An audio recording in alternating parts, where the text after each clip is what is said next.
So I'm going to talk about how we entered Turkmenistan via land border.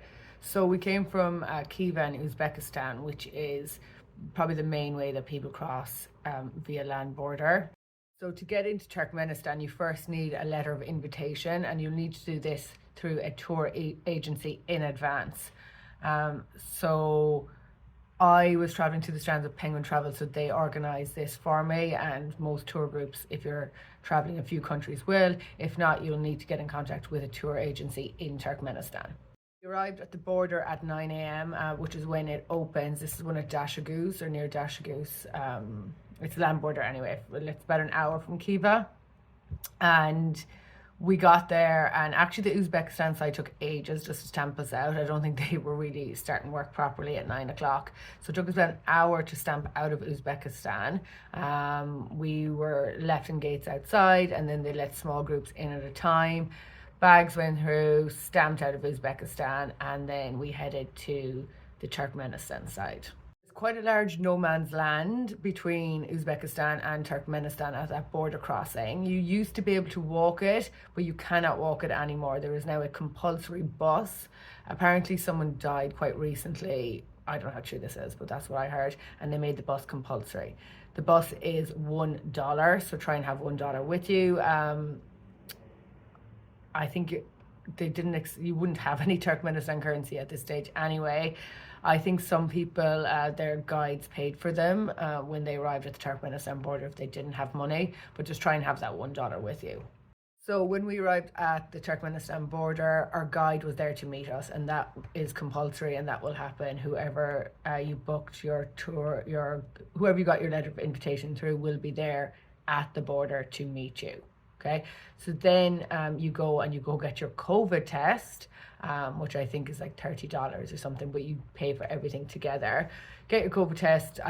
Honestly, who knew if anyone was positive, because they didn't even write down who was taking the test. I mean, they wrote down your names, but they didn't know who was who. So if it was a positive test, they wouldn't know who it was.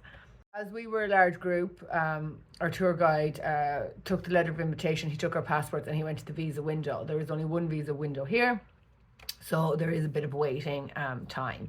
So he took our passports, we were waiting quite a while. Our whole border experience was 3 hours 45 minutes. We were 9, and then we got through the full border at 12:45. They took our visas. So I was looking online about costs a lot, and it was like it varies depending on nationality. Like, I don't know if that's true, because we had many people from different countries, like the US, Canada, Australia. I'm Irish, and they just gave us all a set fee. So it cost $105 total for our visa, and including the COVID test, and then like the city tax as well. I don't know what was included, but we gave them $110. They gave us $5 back. Everyone got $5 back. So yeah, and then that was for 9 days. I'd never even heard of a 9-day visa before, but that's what's in my passport. Then we had to go, after we got our visa, then you go through customs, and then you go through security. This security will open your bag. Everybody's bag got fully opened. My guy, he went through 2 of my bags. He didn't go through the third one. They can be strict on medicine, prescription medicine, so just be aware of that. A few people got asked about that, but nobody got anything taken off them. A few people had knives that they'd bought through in like Tajikistan, and there was no problem.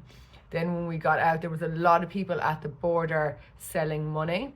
Then when you get to the other side, your tour guide should be able to sort of black market rate for you in terms of money. The official rate is 3.5, which is diabolical. Don't use, even if you can use your card, don't, because you will get that rate. You can't use your card anywhere anyway.